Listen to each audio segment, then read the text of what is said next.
and welcome to the Raw Review. I'm Adam Wilbourn from WhatCulture, joined by all the Dally Boys. Michael Sidgwick from WhatCulture here to review everything that happened on last night's episode of Monday Night Raw. But before we get into it, if you're a fan of this sort of thing, make sure you subscribe to WhatCulture Wrestling on Apple Podcasts, Spotify, Amazon Music, and YouTube, where we do daily wrestling podcasts where we not only review Raw, but also SmackDown, the show formerly known as NXT 2.0. AEW Dynamite, AEW Collision, pay-per-views, premium live events. We have interviews, roundtable discussions, and a round of the week complete. A really good quiz, of course, on WrestleCulture. As I said, though, joined by Michael Sidgwick. Surprisingly, this is going to shock you, Michael Hamlet's having a day off today.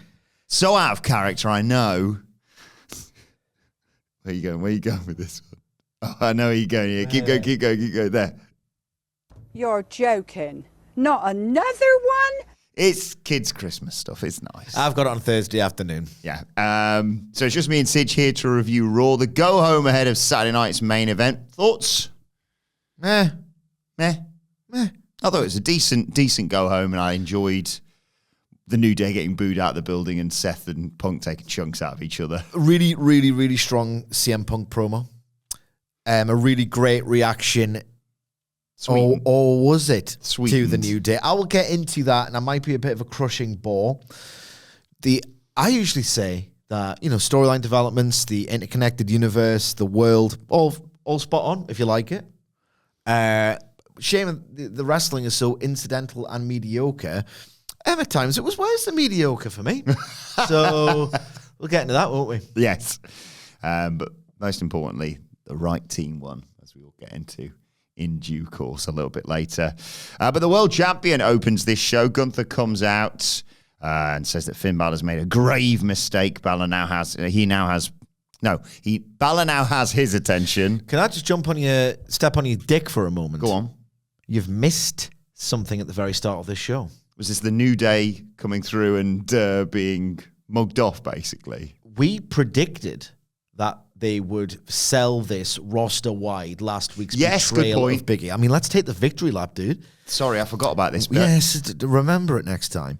We said on the Raw preview yesterday, Hamlet and I built on his point, and between us, we were both correct, that in order to sell the gravity of the betrayal, and you don't do that to Big E, and this is really not like you, and everyone's disgusted, and every character has a connection with every character, and it feels like that world that you want to go into again, and that it all makes sense, and that there's a ripple effect, and it affects everyone. We said that, Hamlet said, everyone, or at least a handful of people, should sell you. Don't do that to Big E. You want to deepen the idea that this was just a pretty unconscionable thing to do. You're out of order. You're out of order. Pretty unconscionable thing to do. Various wrestlers up and down that food chain, dress them down or just express their disgust. I said one of these wrestlers should be Otis. You did. And then you can build the New Day by having them go over, subverting their lowest ebb against Otis and Akira Tozawa. And it felt like that was set in motion last night. But no, I mean, I'm not just saying it, to jerk myself off. This was the correct thing to do. Yeah, real, aftershocks of the big fallout from everything last week. Should affect everyone. Yeah. One of my big bugbears in wrestling is supernatural gimmickry and how it's so difficult to take seriously in a vacuum unto itself. Even more difficult to take seriously when the wrestlers who come out in Seg 8 don't react to, the swing set that was rocking forth by itself in Seg 6. Or, the black goo that poisoned an official in Seg 4 in match 2, Hopefully that doesn't happen to me, but on we go. This is the opposite of that. This is real drama that affects everyone. Really good stuff, really strong stuff. So after that, Gunther comes out, says Finn's made a grave mistake. Balor has his attention. Saturday night's main event will not be like Survivor Series. And out comes Street Trash, the Judgment Day. No Liv Morgan and Raquel, though. They're getting ready for their matches later on. Finn says, look, you could have given me a title shot like I deserved, but instead you gave it to someone who didn't, Dom. And Dom just looked at him. And I'm the only reason you're still champion, says Finn. You're right, it won't be like Survivor Series because, you kept the title there because of me, and Saturday you're going to lose the title because of me. After 8 long years, I'm going to walk out as World Heavyweight Champion. Gunther says, I want to set something straight. You didn't earn the title match on Saturday. Your audacity of claiming any responsibility for me staying champion is why you're going to get your ass beat. I get it. 8 years ago, Finn Balor, first Universal Champion, says Gunther. At that point in my career, I looked up to you. But over time, that all went away because you chose to take shortcuts. You aligned yourself with these losers, basically. You hung out with this bunch of weirdos in the clubhouse, and you chose to play second fiddle to Damian Priest. So here we are now, no respect left. I'm looking down on you figuratively, easy for me to say, and literally. It's a second language, mate. You nailed it before you. 8 years ago, Finn was the best in the world for one night. Gunther's the best in the world right now, and for thousands of days to come. This title proves it. There's one reason why you won't leave champion after Saturday. You're not on my level, and you never will be. So street trash go. Fair enough. Let's go to the old strategy, which is just kick the crap out of our opponents. The four lads jump up on the apron, but Gunther's ready for them. He's going to fight him off regardless. But here comes Damian Priest. He's pissed off. He nails Carlito and JD with a big clothesline in the aisle. Kicks Dom, sends him into the barricade. Balor tries to attack from behind, but Priest chucks him into the ring, and Gunther and Priest take turns kicking Balor's ass. But it's not over between Gunther and Priest, of course. He clotheslines Priest as Gunther, jumps on top of him, drops a knee on that injured left arm of his, sends Priest out of the ring and follows. He's going to put him through the announce table. But before he can do that, Finn hits him with a sling blade, kicks Gunther into the steps, sends Priest into the ring, then coup de grace Gunther off the apron. Priest tries to fight back, but the numbers game against Judgment Day catches up to him, especially after Balor jumps in from behind again, and he hits Priest with 3 consecutive coup de grace as Gunther just looks on, and the Judgment Day stand tall with Finn Balor holding up the tag title and the world title.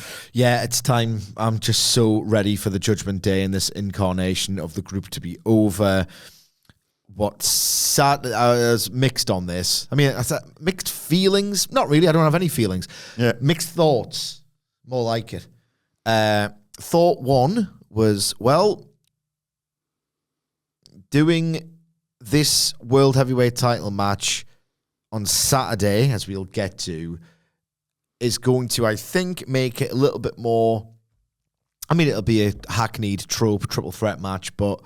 better that than this really weird dynamic they had going on with Gunther versus Finn Balor in a straight singles. So I think that not in any sort of really significant must-see way, they have improved upon the original idea or what you thought was the idea for Saturday night's main event's World Heavyweight title match. So I think I'm going to have more fun on that with that match on Saturday. But the idea that they are inserting a continuation of Priest versus Balor, which I did not need to see at all. The storylines just never end. It's not going to get resolved in that triple threat, so you're going to get... Maybe on one of those, like, they're going to try and glorify one of these last Raws of the year before Netflix. Yeah. And I just don't need to see the Judgment Day on my screen ever again, realistically. This war is... They're on the outs, aren't they? Across the board. Across the board. It's, yeah, they had a really good run, to be fair. 2023 Raw was the year of the comeback. They were at the epicenter of how exciting. They were great foils for Cody Rhodes, keeping him strong. They should, even if you don't like it or don't get the comedy, like myself, you can't deny that they were instrumental in what was a really quietly crucial thing of keeping Cody Rhodes hot. Him kicking ass against these heel scoundrels in fun tags. Just people liked it. People wanted Cody to do it. Judgment Day were effective in that heel role, almost undeniably. I've never really liked them as much as my erstwhile part-time colleague. Now that without Cody, it's never been as good. You left. You've pretty much already split. Why are you going back to this? This feels a lot more like old Raw of just like, it's December. Yeah. But I do approve of the change they've made to the title match. Yeah, I think it'll make the match moderately better. Yeah, I think it's. Is Saturday night's main event 2 hours, or have I just got that in my head for no reason? I think it's 2 hours. It better be 2 hours. I was excited about it. Jesse Ventura doing commentary. The ace, as I like to call him. Alrighty then. That's what I say when I hear one of the family there on the show. Yeah, that'll be good. I was excited. Imagine Jim Carrey doing commentary at me. Nah, I'm looking forward to Jesse Ventura, man. What a voice. Imagine if he does it like, what a move. I'm not giving you that pop, man. I'm not giving you that pop. Got it. There was a little window into our office crack last night. The one time in his life, basically, I have to leave the office at like 8 minutes to 5 if I'm to catch that metro. At the very latest, yeah.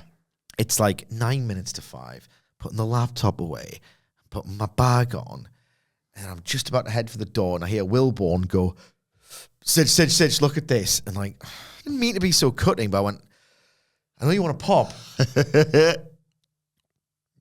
I've got to get home to my family. My son's got football training. Monday's very tight. He's like, I just thought we could do something fun tomorrow at lunch and have a little quiz. And I was like, oh, yeah, sorry, I'm an arsehole. No. I was like, one more pop, Sidge, one more pop. One more, please, before you go. Anyway, after a break, this is where Adam Pearce informs Balor. Now it's going to be a triple threat for the World Heavyweight title at Saturday night's main event. I like, if it is 2 hours, I like that addition and the fact they've chucked another match on there. So that's 5 matches on the card. So they're going to have to kind of speed run it and hopefully still give Cody and Kev a decent whack of time in there. Or just not mess about with loads of adverts, I suppose. No, it's going to be a little mini PLE. Yeah. Balor says, I'm fine with that, actually, because that means I can beat them both. It'll be even more satisfying when I win the world title. And Pearce says, oh, yeah, and speaking of titles, actually, you and JD McDonough are going to defend the tag titles next week against the War Raiders with Judgment Day banned from ringside.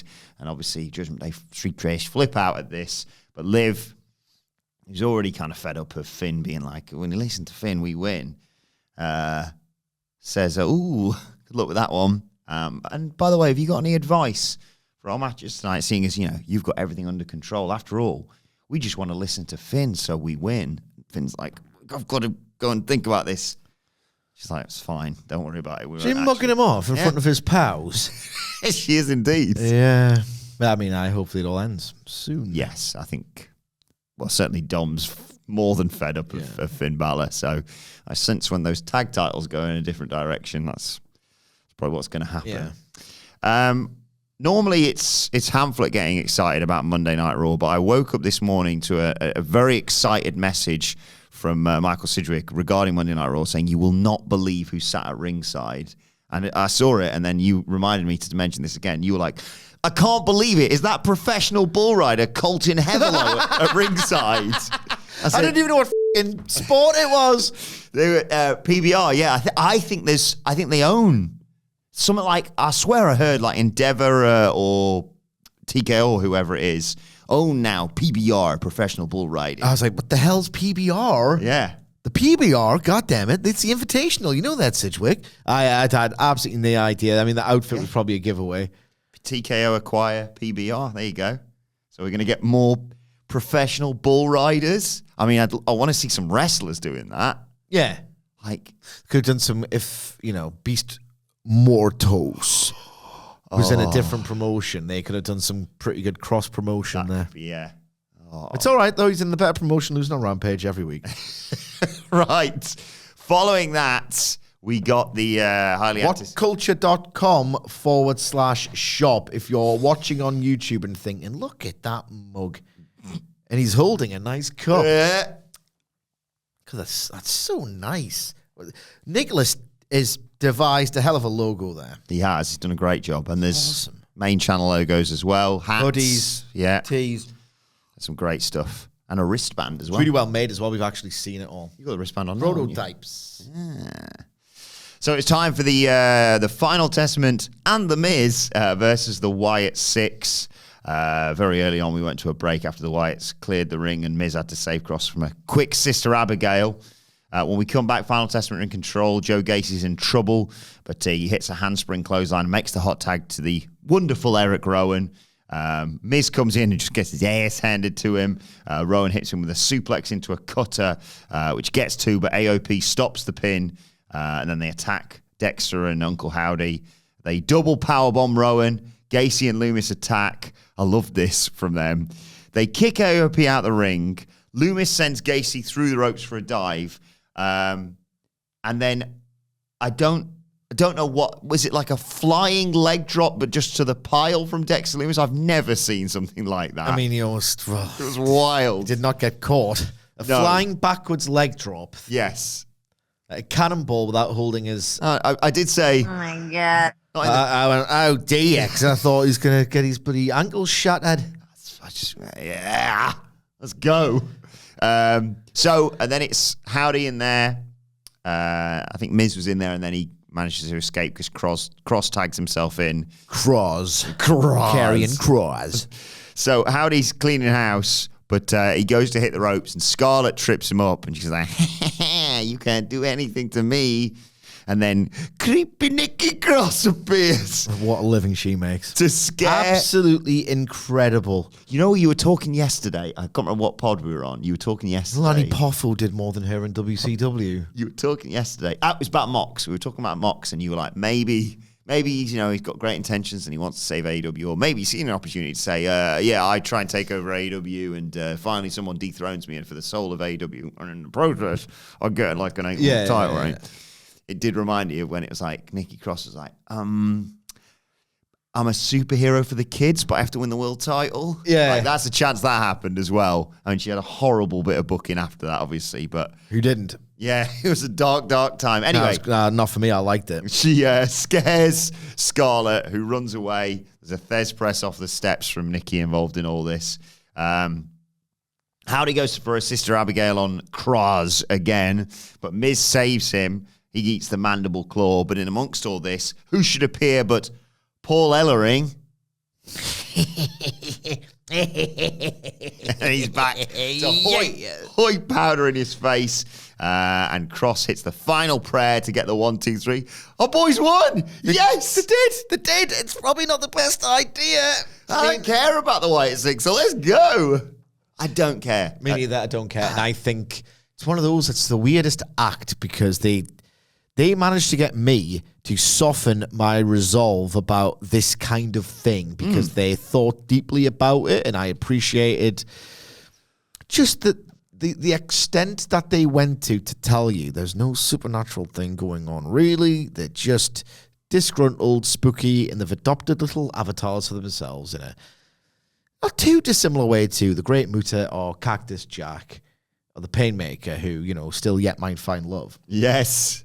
So I didn't hate at all the explanation. In fact, I was, calmed down by it. But my God, what a suck-ass run, realistically, isn't it? It's just a suck-ass run. Getting distraction. Uncle Howdy, it's impossible to take him seriously as some kind of... Even though we know he's not a supernatural entity and the character's motives have been explained, it's still meant to be this sort of creepy... unshakable sort of character, Not really.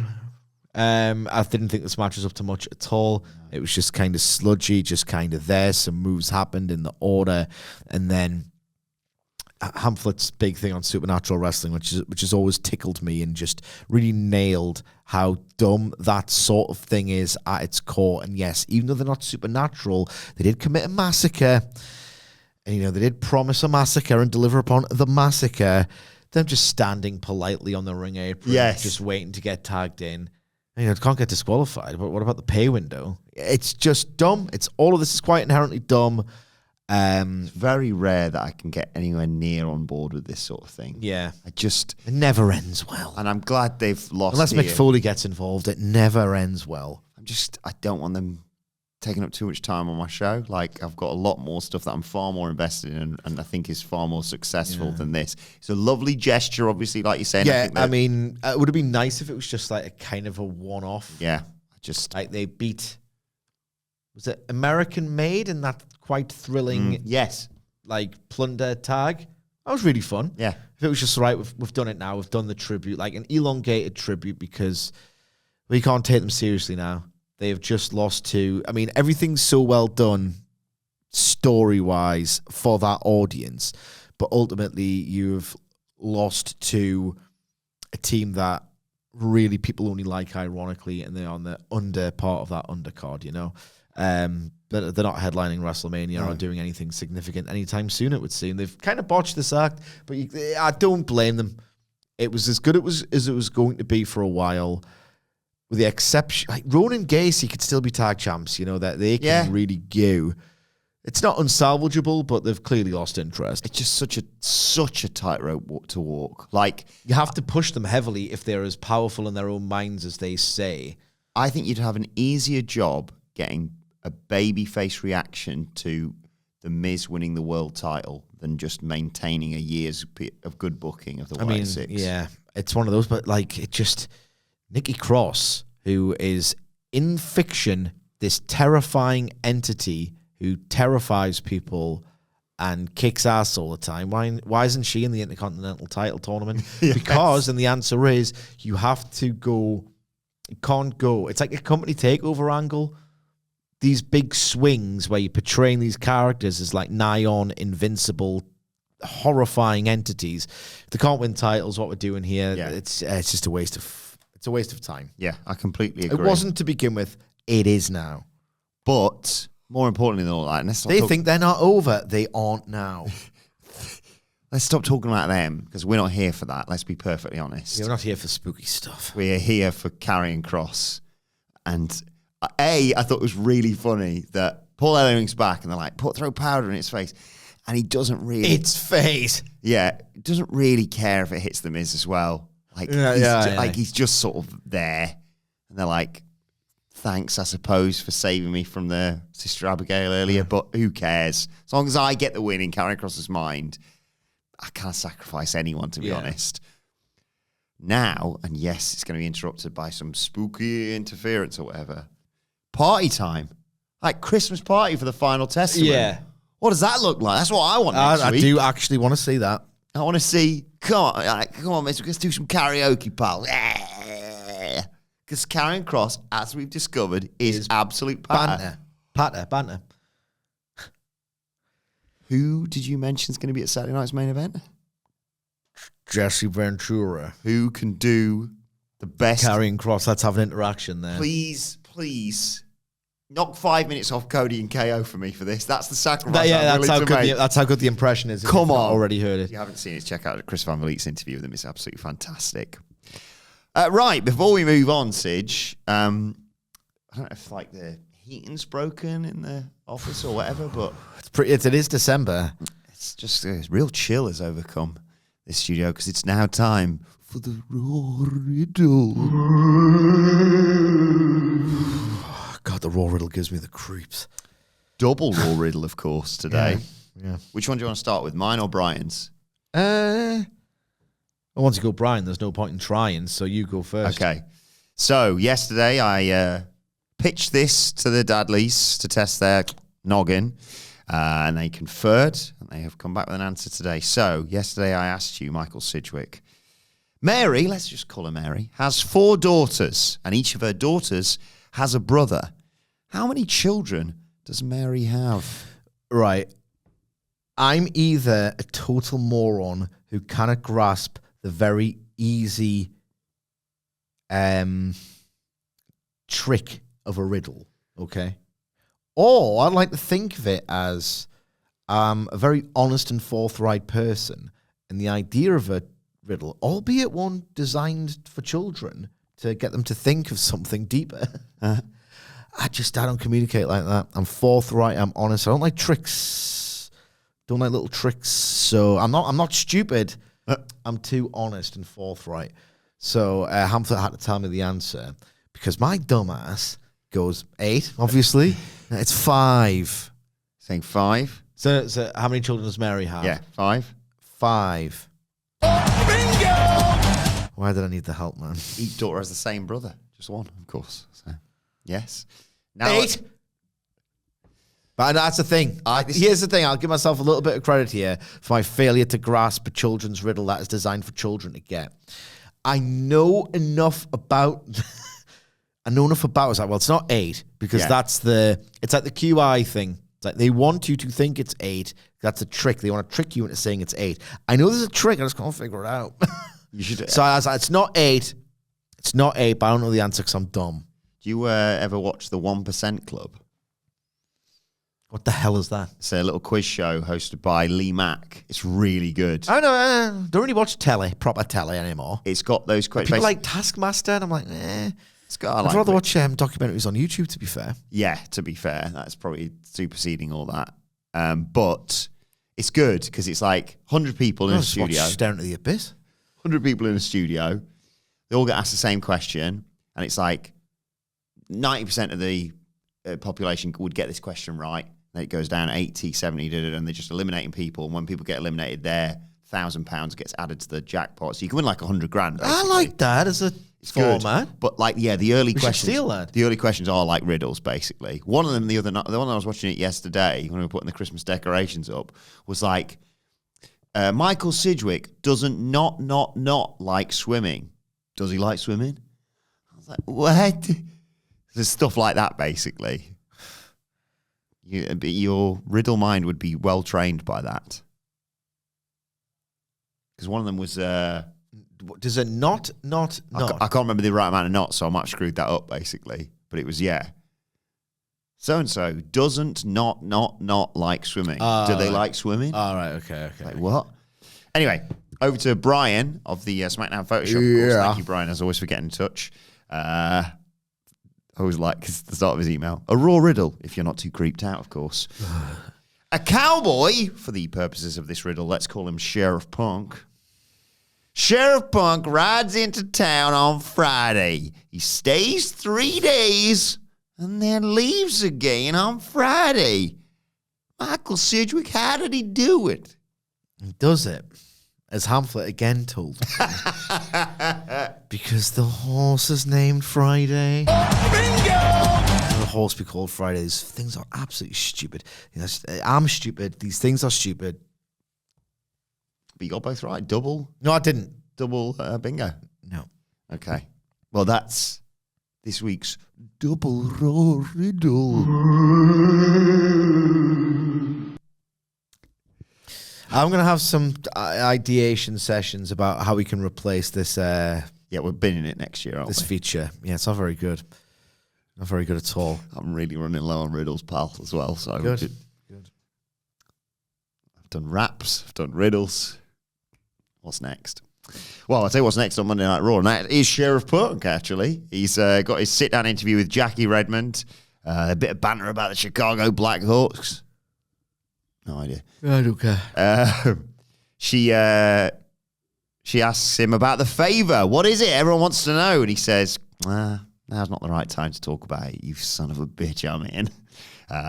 He's gone back many years, got a lot of history with Paul Heyman, and this is between the two of them, for now, at least. So instead, Jackie asks about Seth Rollins. He says, look, it's no secret he won't shy away from a fight, but when it comes to Seth's hatred, he's more confused than anything. He doesn't hate Seth. But maybe to understand, they need to talk about their history. He talks about a 16-year-old Seth Rollins going to CM Punk and ask him to train him as a pro wrestler for free. And that entitlement is carried over into the adult Seth Rollins. He wants to be the best in the world on everyone's top 10 list. But Punk remembers when Seth was once on the top 10 list to be fired, but Punk shielded him. Nice. Punk said, I'd hate me too if I had to live in my shadow. Everything Rollins did, I've already done. Did it before him, and I did it better. He remembers a 16-year-old kid having all the potential in the world. And when I was gone, Seth did do his best carrying the brand. But the starter's back now, and the second string can sit back on the bench. That line almost saved this promo for me. I loved it. I love the Punker. I thought this was good, and I understood what he was going for. That whole... I'm not gotten to about this. I don't really treat Seth that seriously, but then he kind of almost fesses up. Like he's telling on himself. Yeah. You're telling lies. Tell me when I'm telling lies. He do, but the irony is that, so he's trying to tell the story here of last week of I don't think about you at all. And indeed, he has been following his progress. There was the sense here that Punk, this 2024 fictional version anyway of CM Punk, was protesting too much and indeed does rate Seth Rollins and was quietly concerned that he's creeping up on his legacy, and that's why there's a bit of discord. Well, one of the many reasons why there's some discord between the two, you know. That line was so great. I didn't like the top 10. More like top 10 ready to get fired. Yeah. That was criminal, like old world WWE part of that. Not good at all. That starter bench line was so good, and it sort of, that felt like the aspect of the promo. I should mention, even when it's like an 8 out of 10 Punk promo and not a 10, it's still an 8. Yeah, it's awesome. It's still awesome. I don't know if I know too much. I don't know if Punk doing the whole eye roll every time Seth Rollins comes in. When you're through the looking glass and you watch so much wrestling and you followed for so long, and you've got like a sense of who do you think rates who in real life. I get the distinct impression from what I've read, from what I've seen, and what I might have heard, that CM Punk doesn't actually rate Seth Rollins that highly at all. So when he's trying to do the bit in the promo, which he should as a pro of, no, he's actually really good, blah, blah, blah, I don't actually believe him. I don't think he wants to work Seth Rollins, but he's behaving. Yeah. He knows he kind of has to behave. Yeah, I think if you set the CM Punk right, you've got carte blanche to wrestle anyone, and The Rock's on the table, or Austin's on the table, and anyone on the active roster is on the table. Do you think Seth Rollins is in the top 5? Not even the top Because 10. For a top 10 not to wrestle, if anything. Yeah, you know what I mean? I just don't... That line would have worked better if he just said, he wants to be the best in the world, but when I was here first time, he was on the outs and I shielded him. Because the line still worked, because the whole point is, he said, if I suggested you as part of the Shield, see you later. Yeah. There's nothing happening with you. So, yes, but I think I love when, they get it back from Seth later, they both go just scorched earth on each other, basically. It's weird because... I actually like Seth more than Punk's, because you get the sense Seth wants this. Yeah. Seth wants this way more than Punk. But it's weird because I can't tell whether they're sort of also having to hold stuff back or not go too deep in it, because they might have to circle back to this in March, let's say. WrestleMania is so wide open. I want to make that point now, actually. That's a really good point, Wilbourn. Thanks for leading me down that path, because I know what matches I want to see. I know what matches that WWE want you to want to see. The when and the where, like I said on the Raw preview, it bears repeating. I've got at least 3 different WrestleMania cards in my head in December. Usually I've got one, and I kind of want to see it, but I'm not that bothered. And it's normally coming together in about mid-March. Yeah, I mean, that's old world WWE. Under Levesque, I think he's probably even better as a booker than he was last year, because last year you've got the idea, but it's such a good one that you want to see it. Now, he's given himself so much to play with, and he can only do that by building and maintaining really well-established, believable, fleshed-out characters.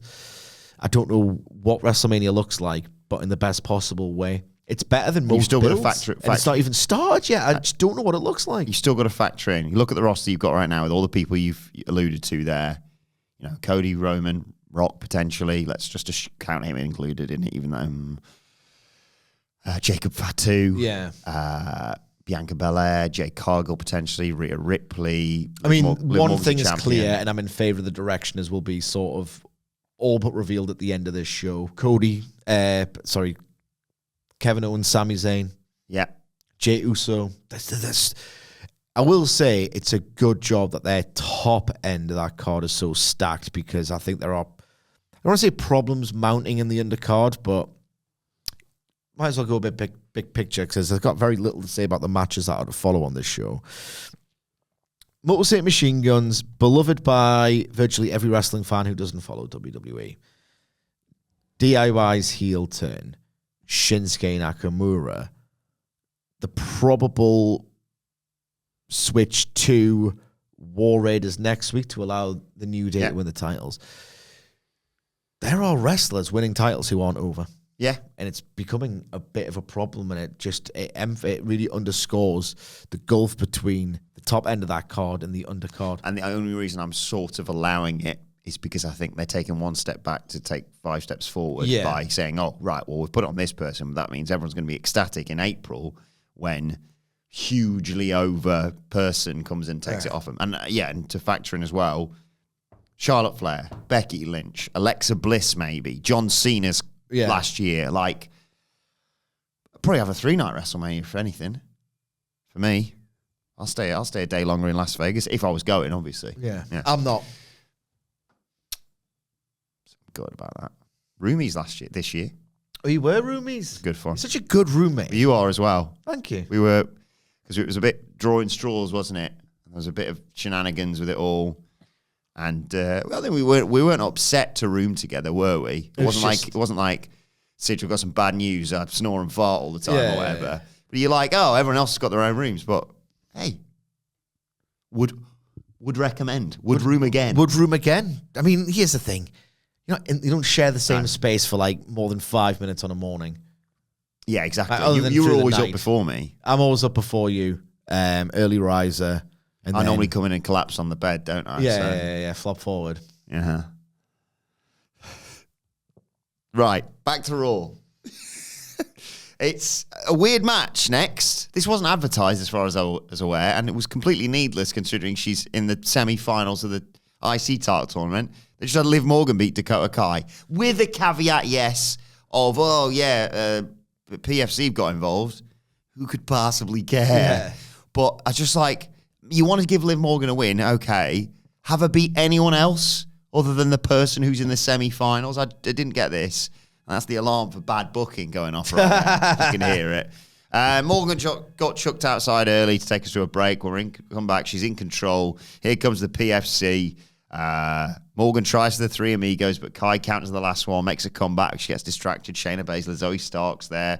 Morgan comes back with a code-breaker as a result, but Kai counters a missile dropkick with a power bomb. Again, she gets distracted by Sonya on the apron. Kai knocked her off, but that allows Liv Morgan to hit Oblivion to get the win. Pure Fusion Collective attack Kai post-match. Kairi Sane and Io Sky make the save. Sane takes out the PFC with a dive, and Io Sky is distracted. So Liv Morgan hits her with Oblivion and stands tall. Didn't need any of this. Didn't need any of this. Mediocre, heatless action that you'll never remember in a million years. All that it served to accomplish was burying someone who's still gunning for that Women's Intercontinental title. You need to be careful with it at the moment. Yeah, I'm always behind her, but casual fans have got... Yeah, I know. It's an indication that they don't have the depth to have two singles titles on the same show. I will say, on a principle level, I'm broadly in favor of the move to implement women's mid-card titles because it reaches for parity. But clearly they don't have the depth, otherwise you wouldn't get results like this. Yeah. We got a video of Drew McIntyre. He called Hell in a Cell the most violent match of his career, talked about massive blood loss.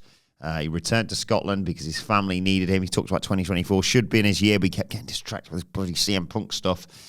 And while he was at home, he kept asking maybe if he was wrong.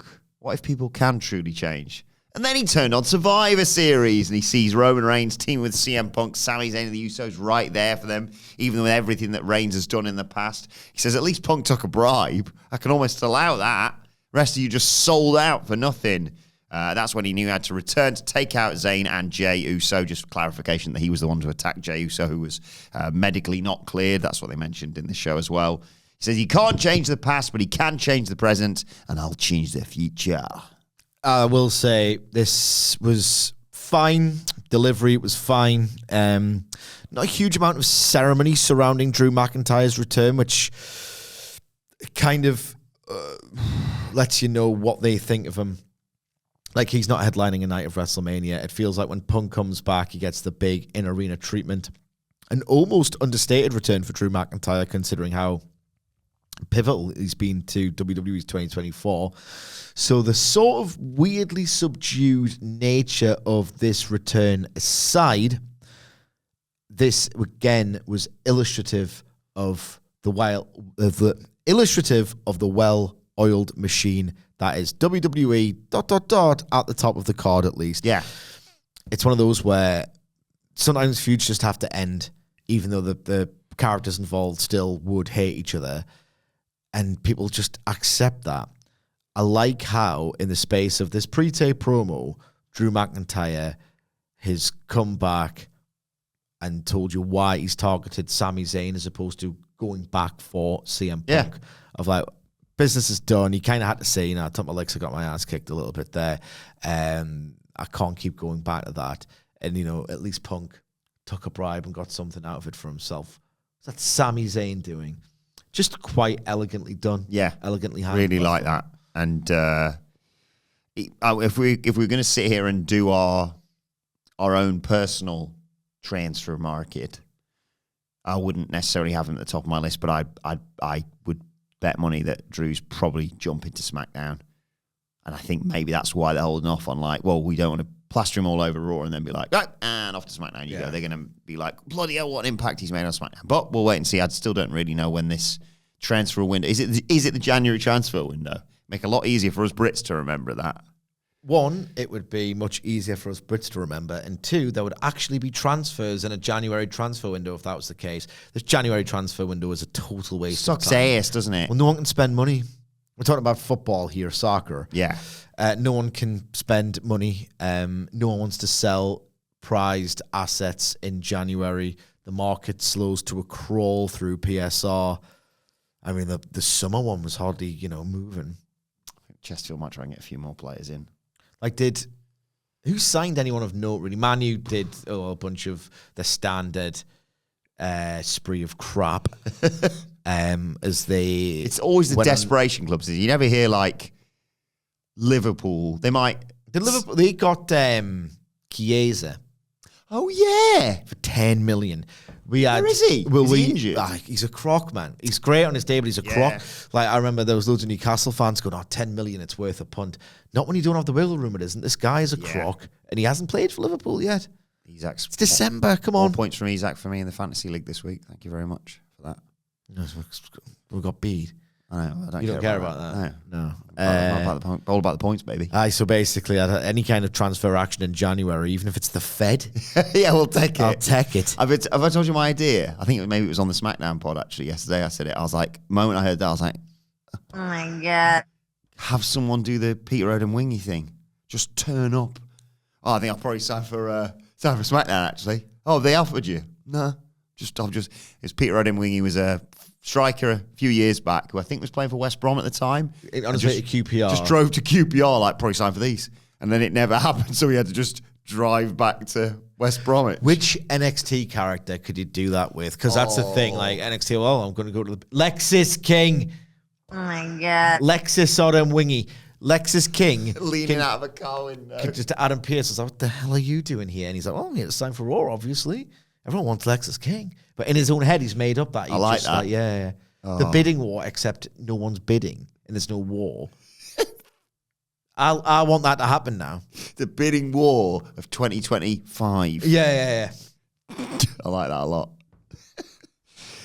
We get a recap of the horrific New Day angle from last week, and we see, appropriate with the transfer stuff being talked about, Cody Rhodes showing up here, but he's chatting to Postman Pearce. Gunther was on SmackDown. Oh, maybe they're going to be switching shows, etc., etc. He bumps into Kofi and Xavier, and Rhodes says, I've known you for a long time. Wood says, yep, since we were kids. There's a quiz question on that, on the New Day quiz on WrestleCulture last week. And Cody says, you should be ashamed of yourselves. I should. Sign of things to come, perhaps, later on for these boys. But then, of course, we all know what it sounds like, but Seth Rollins comes out.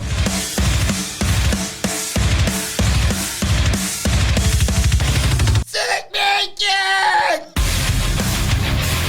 Every week. Everyone was singing it. Every week they sing it, man. It's really over. The song's really over. Although there are also a lot of CM Punk chants here. He says, Punk's got a career as a politician in the future because he knows how to spin the truth. He's playing the victim. He's been doing that his entire life. He's a fraud. He's a con man. Rollins wants to tell his version of the story, Sidge. He says, I did go to Punk and ask him for training. And yes, Punk helped me get in the door. We were friends. But Punk's left out the bit of the story where it reveals why I hated him.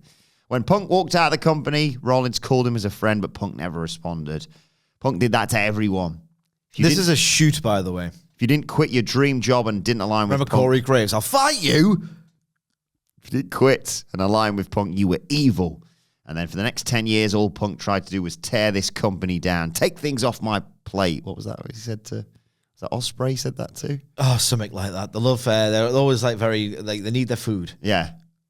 Saw trying to take dinner off my table, trying to take the food off my table. like killing. You're on a guaranteed contract. You don't draw anyway, so it's probably good that you're on a guaranteed contract, Seth. He took any shot that he could, but then he finally came back because he failed at everything else. He burned every other bridge that had lead him to water. I thought that was a weird phrase. I don't know if that's an American You thing. hate a mixed metaphor, don't you? Why a bridge wouldn't lead you to water, would it? It would cross water. Yeah. It's one of the big threes for that for me. Hit me on the back of the head. Mixed metaphors. I can't remember what the third one is now. Can't be that bad then. Yeah. He's not. This guy does not get annoyed really. Tony D not getting the title. Yeah, that was on the back of the head in mixed metaphors. And I know what the three is. You don't like getting hit in the back of the head. Mm-hmm. You don't like people who mix their metaphors. Yeah. And you don't like when people get wrestling, like very big chapters in wrestling history wrong. Stop getting Bond wrong. Yeah. Yeah, like, God, Austin versus Kane at WrestleMania 17. Why does it annoy you so much? It's not difficult, is it? I don't know whether I think I get more annoyed when it's real wrestling fans and you're like, have you got that wrong? If you're like, oh yeah, what's that with the wrestling? Is that the one with the... Is the Undertaker still in it? The Undertaker with all the fire. Class Undertaker. I remember him. The Warriors, he did. Because he got replaced in 1992, didn't he? Saudi authority booking the greatest Royal Rumble there. Oh, not. Yeah, no. The thing is, he there was a different one in 1992, WrestleMania 8. Did that go around your school? You're a little bit young for that. Yeah, Two Warriors. Two Warriors, yeah. I'm not sure if it went around school at the time, but I definitely heard it growing up. So maybe like, there's Two Warriors. Yeah. Taker got buried, and then a different Taker came. No, that's not what happened. It's not what happened. You know what happened is, a scandal happened, meaning that the boys couldn't really get any candy. So yes, that's a nice way of putting it. Rollins used to respect Punk. He wanted to be just like him, but he realized Punk was a fraud and wanted to be better. Whatever Punk's done in this ring, Rollins done it twice. He also does things that he never did. Main event WrestleMania, for example. Then Sami Zayn, voice of reason, comes out to interrupt. I love Sami Zayn so much. Seth's like, look, if you're out to defend Punk again, we're going to be fighting again, mate. I don't want to hear it. But Sami says, no. Look, last week we were both angry. We fought. That's bound to happen when you've known each other as long as we have. But it was wrong of me to assume that you were the one that dropped Jay backstage. I've known you longer than that, and I was wrong. I'm sorry.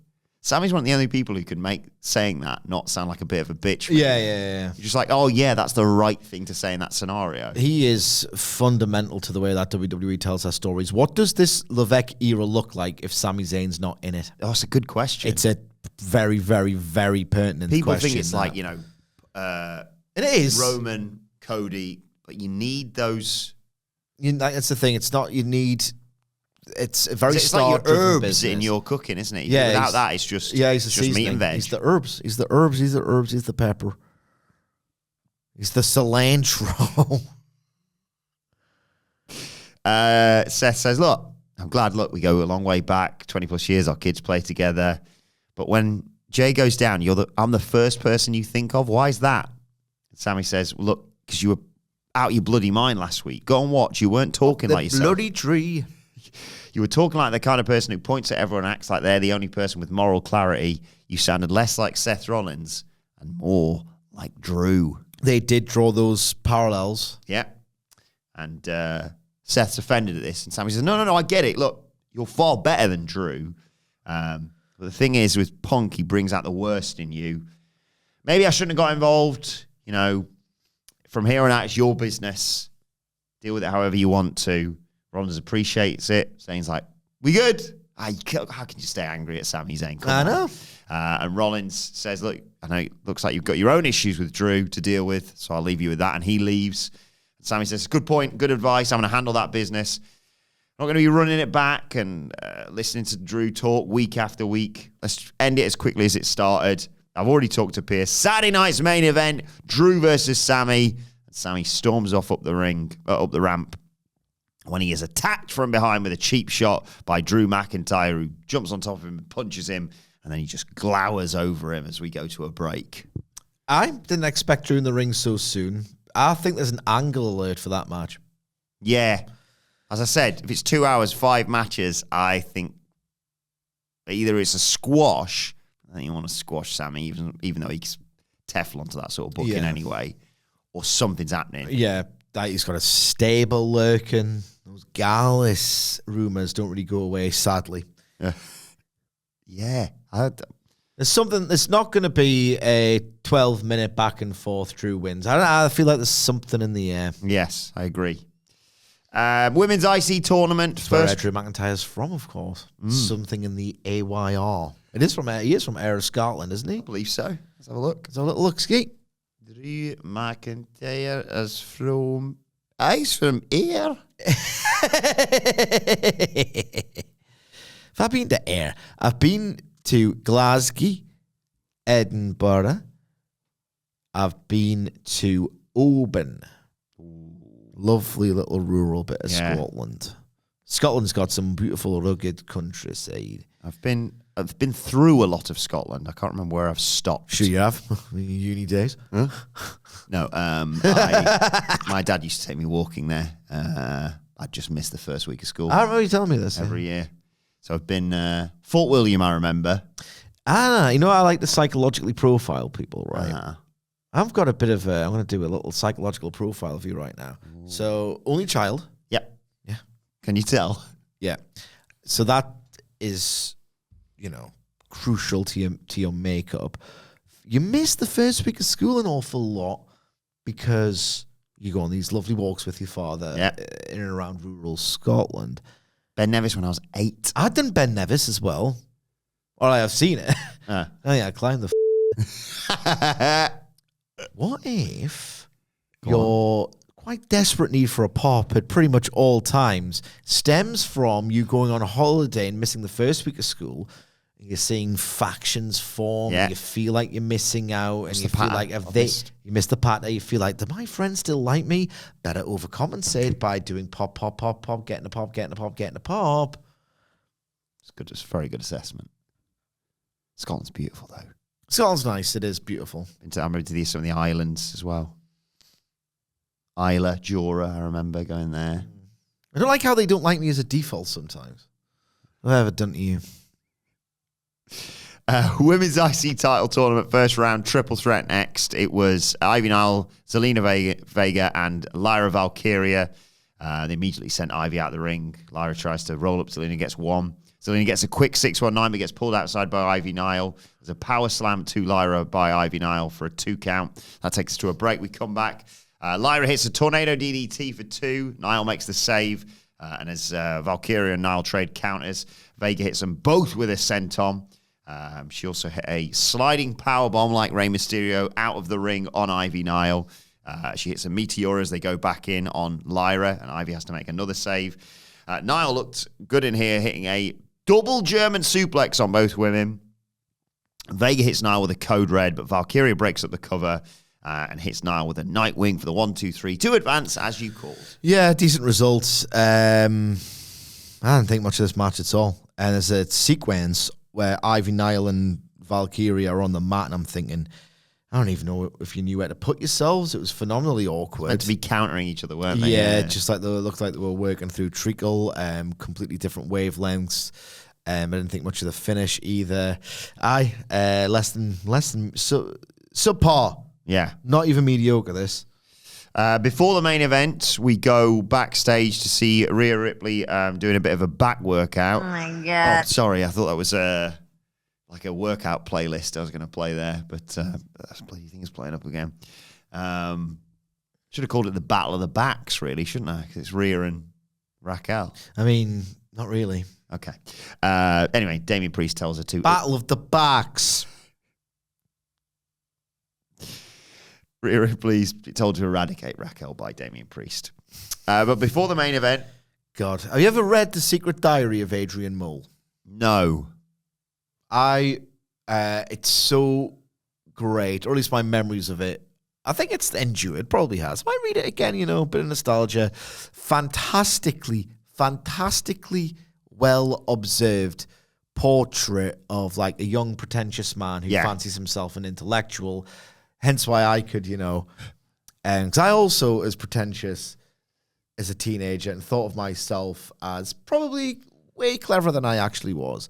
There's this really, so he wants to be a writer, and like any young man who fancies himself a writer, he'll do these half-baked projects and decide, now I want to, try and go after girls or whatever instead and get easily distracted. And every writer, whether they make it or not, has got this like abandoned sort of bank of projects that they work on. And I think he's like 14 years old when the character Adrian Mole starts a short story or a novel, gives up on it, but then prints it in his diary and writes it in his diary. And it's one of those things that always stuck with me, because I've had done this before, where you read a novel and you start to think, you see the word said a lot. He said, they said, she said, he said, and you think, Christ. And you think, it's something you just get used to over time. And it just, nonetheless, when you're trying to write it, it just, I'm writing the word said a lot here. So you try and just dick around with like different synonyms of said. And you think, all right, it's probably just easy to say said a lot. Otherwise, you look like you're trying too hard. And I remember like doing this like stated, and it's like, just say said if you must, because it's just, or just don't put X said at the end of things at all. When you try and get too fancy with it, and you think you're cleverer than people who just do this. And Adrian Mole writes, he expectorated. And that just always stuck in my head of, that's why it's just easier to just say he said. Basically, despite immense and at this point immeasurable improvements in WWE's creative process, they've still got that go out and eradicate. They've still got that weird alien crap dialogue, no one speaks like this DNA running through their creative. And it's just reminded me of that. I hate so much of what this company is. I don't see someone in an MMA locker room going there and eradicate. You know what I mean? Exactly. Go kick their ass. Talk normal, for Christ's sake. Poor Kathy Kelly then tries to interview Kofi Kingston and Xavier Woods backstage, and you can already hear the boos at this point and the New Day sucks chants. They're asked about Big E, and they don't want to answer questions about that. It's a biased interview, so you know what? We're going to go out there and we're going to talk to the people. But you know what? Give me that bloody camera. It's Stu. It's bloody John Cena's mate. Xavier Woods steals the camera from him. They walk into the arena. You do the follow shot. You basically get a POV shot of if you're hated by everyone in an arena as they walk down, and then Xavier leaves the camera by the steps. New Day sucks chants. They get loudly booed. Kofi Kingston says, after 10 years of positivity, this is what you're giving us. You're mad. You're this mad over one day. Woods keeps trying to speak, but the crowd are booing him out of the goddamn building. We want Big E, they're chanting. Woods is like, we didn't even do anything to E. He says, we came out here to, and again, he just stops. You can't hear him. It's the Dominic Mysterio effect. Kofi says, we could have taken a steel chair to E's back or a sledgehammer to the back of his head. But he just gives up. Chant for Big E again. They both give up and drop their mics and storm off. I thought this was effective. And see, my read on this is cynical. I'm sorry, I'm the arsehole. But I will say that maybe they felt like they had to do it this way, this week in particular, because now every city that they go to, this is the thing. Train them. And it's exactly an exercise in training and conditioning. So now if they go to, I don't know where they are next week. Let's just say next week they're in Little Cock, Arkansas. Oh my God. And then Little Cock, Arkansas, they go, well, I saw it last week. I know what to do now. I'm going to boo these guys. Whoa. All right, so now it's going to be the thing. Week one, reeking of artifice. There was some sweetening. There was some sweetening. Nonetheless, it's a means to an end, and the end goal is give them that Dominic heat every single week. I reckon they were going to get something like it anyway. Even if they didn't, just say, right, go out there. Like, let's just trust the fans for once. Yeah. And not just clobber them over the head with what to do. Because when you do that, it just reeks of artifice. Go out there and trust the fans, right? And they're going to give you that Dominic heat, which is fine. It's 2024. I understand the psyche of the wrestling fan is very different now. It is going to be performative. I guess I'm going to have to be okay with that. And it's effective. Look at how much of a star Dominic Mysterio is. This approach works, even though I'm a bit of an idealist when it comes to this kind of thing. But I mean, it's dead. It's dead. If they just trusted them to get it this week, I would have liked it a lot more. And if they didn't get it, guess what? You're a heel. It's your job to get it. Yeah. It's your job to generate it. It's a WWE thing that some people can get on board with. Others can't. I can't, but next week, surely it should be, right, you got the hint now. Not so much of a hint as an explicit instruction. Take this forward on a weekly basis. I feel like they felt they had to do it. And in a month's time, hopefully this becomes an organic thing. Yeah, I'll allow it. It won't. It's panto, but it'll still be as loud. I think me and Andy talked about this on the news because he wasn't a fan of the sweetening, and I sort of said, I know I don't love it, but it's a sign of the times. I can see why they're doing it, and I thought it just worked so effectively in terms of what was being presented of just like previously for the past not 10 years because they started off as heels, but a large part of the last decade, fans would be like, if you were next to me, shut up, the New Day are talking. Yeah. They're in the palm of their hand, they're ready to chant and clap and dance along with them, doing whatever they want. And in 1 week, I don't even want to hear what you've got to say. And I was at least pleased that they didn't do a each and every one of you bollocks thing of just, they're going to get this everywhere they go now. So, yeah, it was successful. Yeah. Like Mansfield getting battered everywhere they go. Right, main event time. I hate Mansfield so goddamn much. I hate the Mackhams, me. My wife's one, but there are exceptions, obviously. But my God, just don't be so upset. Why are you so obsessed with me? Yeah, same. Like, you've been in the league above us for ages. You should have moved on and focused on the. Oh no, you can't, can you? You're a bunch of scab bastards. So, anyway, main event time. Anything goes, Sidge.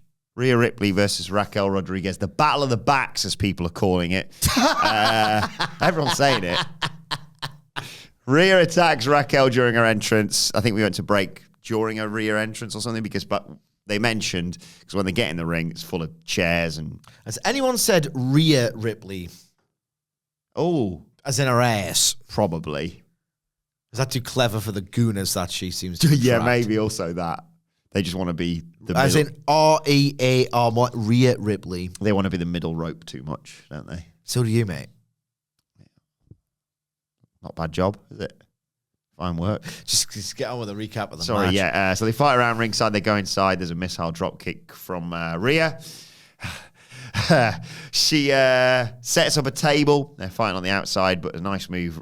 Rodriguez grabbed her and just... I say into implies on top of. She just sort of skimmed her across the announce table on the outside. That takes us to a break, obviously. It's a nice little spot. We come back. There's big boots from each other to drop them, to double down. Ripley fires up, drop kicks a chair into Rodriguez's face. But Raquel comes back by sending Rhea into the top turnbuckle for a 2 count. Ripley gets back up. There's a bit of awkwardness there. There's a chair shot. Liv Morgan's here, though, before she can hit Riptide to distract her. Rhea pulls her into the ring, but that allows Rodriguez to boot Ripley and slam her onto some chairs for a 2 count. Ripley gets out of the Tejana Bomb, headbutts Raquel, sets up for Riptide, but again, Liv saves Raquel Rodriguez. Ripley manages to fight them both off, but Liv Morgan catches her with an Oblivion. Io Sky runs out and takes out Morgan with a dropkick and a suicide dive, and Rodriguez sets up a table in the ring. Ripley, though, as she tries to hit a Tejana Bomb through the table, sends Raquel shoulder first into a chair that's been wedged in the corner. Ripley hits her with a Riptide through the table. 1, 2, 3. Rhea gets a win. And then post-match, you see Io Sky and Rhea Ripley both pick up the title belt. Ooh. Right, good news is that the main event of WrestleMania, well, the women's, whatever title it is, I can never get them right. Yes.